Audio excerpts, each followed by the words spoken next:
So today we're going to make my favorite loaf of bread. We're going to do that in a Dutch oven, and this is a large loaf. It makes the best bread.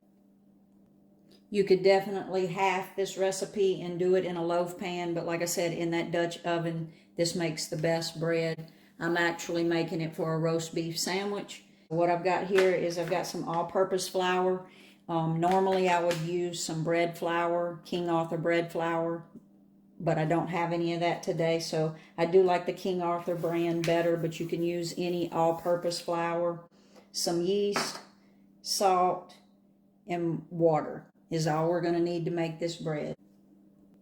Generally, I mix this up at night before I go to bed and let it sit all night, but you can do this in the morning and then cook it off in the evening. It's best if it sets for 8 to 12 hours before you cook it.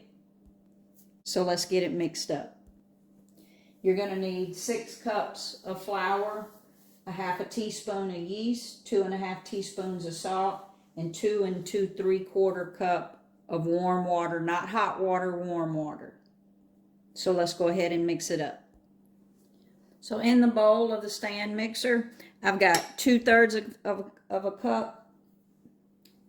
The total water is going to be 2 2/3, so I'm just going to take that first 2/3 cup of warm water. Again, not hot, just warm to the touch. And I'm going to add a half a teaspoon of yeast. And I'm just going to kind of mix that around.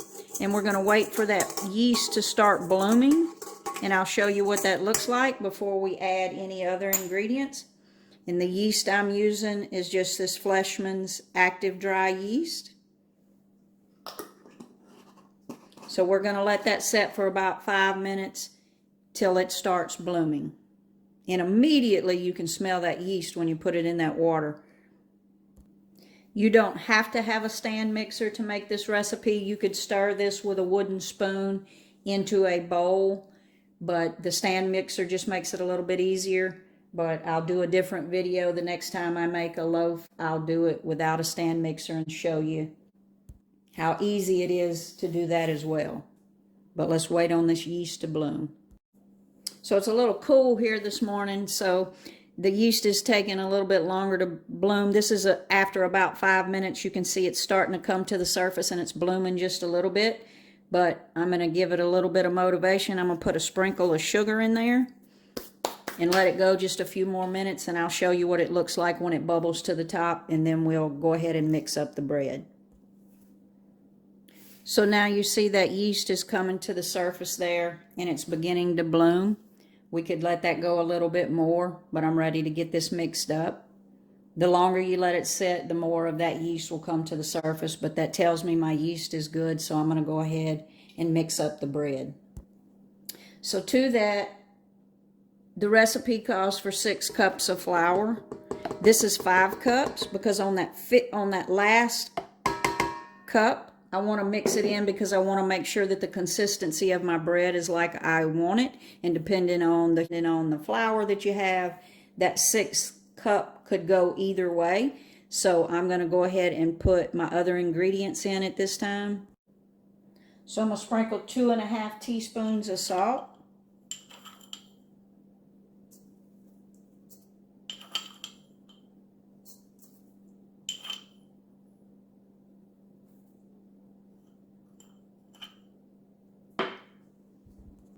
And I'm just going to kind of stir that around.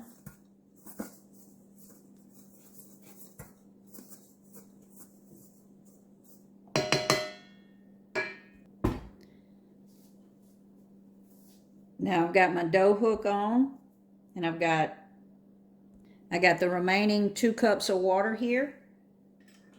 So I'm going to start that stand mixer on low.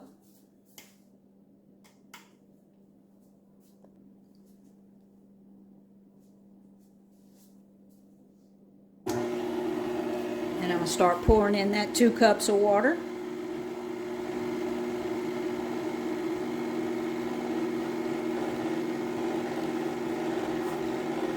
And this stand mixer, when it's mixing that water, does get a little loud, so I apologize. So So that's the 2 cups of water. Got that other cup of flour because I'm just going to watch as that dough comes together how much of this flour I'm going to sprinkle into that mixer. So I'm going to turn it up just a little bit.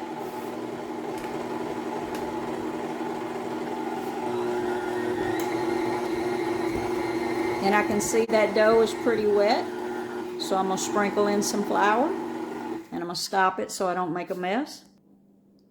So I sprinkled in about half of that flour.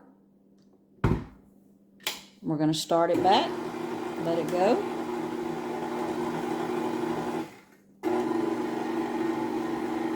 And it's going to start to pull that flour together.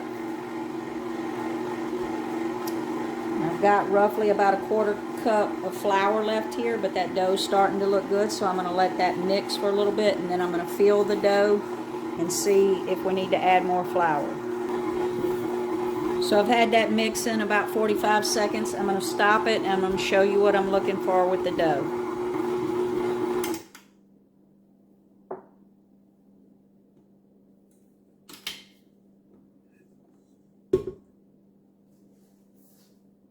So I don't want the dough to be sticky, and it is still a little sticky. I should be able to grab it and the dough not stick to my fingers, but still be soft, not firm. So I am going to add the other half of that flour and let it mix some more.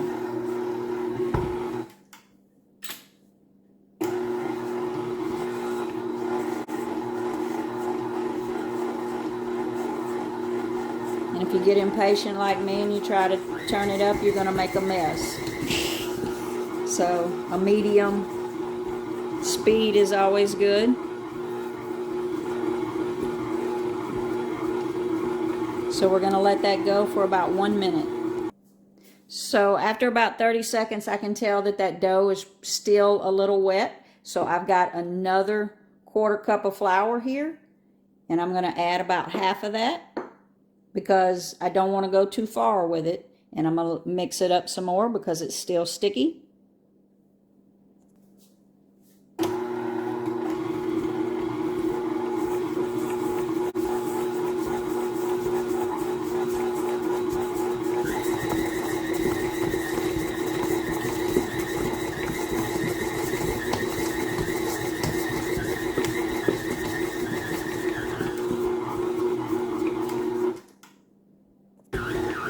So that's been mixing about 45 more seconds. So I'm going to stop it and I'm going to show you what we're looking for with the dough.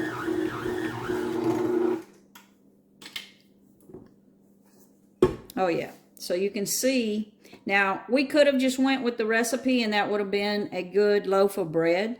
But just the more you make the bread, you'll start to get a feel for how that dough should be. And I'm going to show you. You see now when I touch that dough, it's not sticking to my fingers. And I can just form that into a ball and it's not going to stick to my, that tells me that the hydration is right where it needs to be, and that's going to yield the best dough. It's going to yield the best loaf of bread. So I'm going to drop that into the bowl. Then all we're going to do is cover it and forget about it for 8 to 12 hours. Forget about it.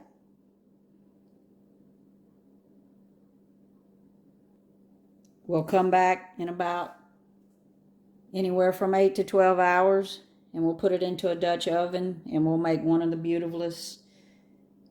best loaves of bread you've ever ate. So let's take a look at that dough. It's been setting for about 10 hours or so. And as you can see, it has grew in size. We're going to kind of push that down. And what I'm going to do is I'm going to take a piece of parchment paper. I'm going to lightly put a little bit of flour right there. And I'm going to dump this dough out onto that parchment paper.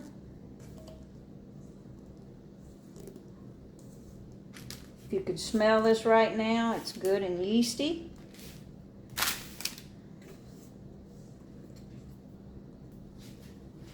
So I'm going to take it with that flour, and I'm just going to form it into a ball. As you can see, it wants to stick. That's when you put a little bit of that flour on there.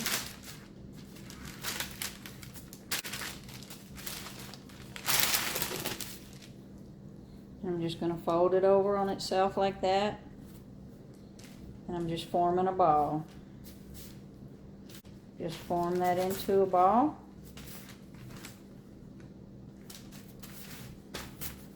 Just like that. I'm going to take that dish towel and I'm going to lay it right there and put that dough.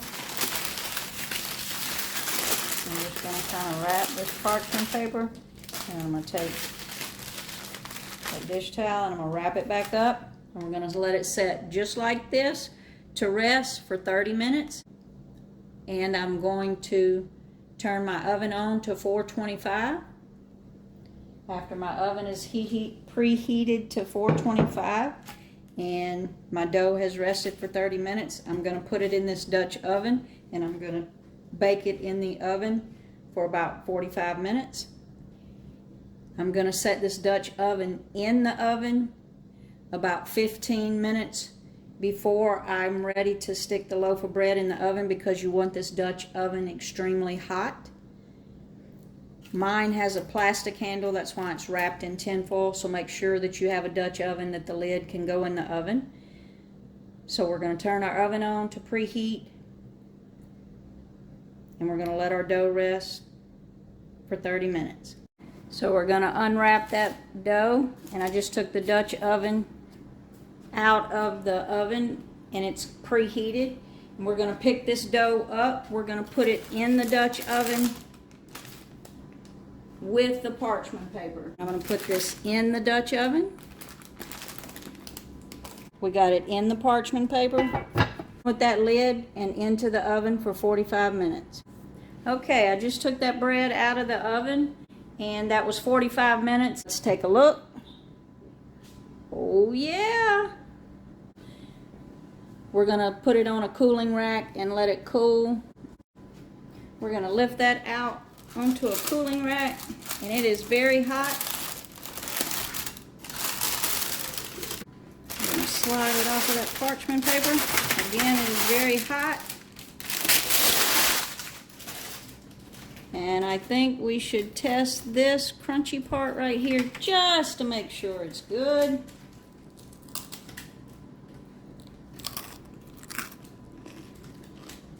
And oh yeah,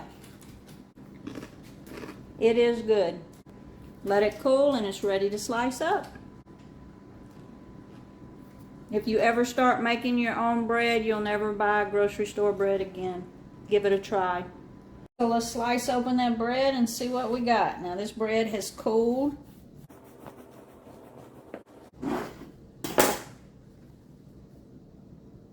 Look at that. Slice us off a piece. Let me show you what we're going to do with it.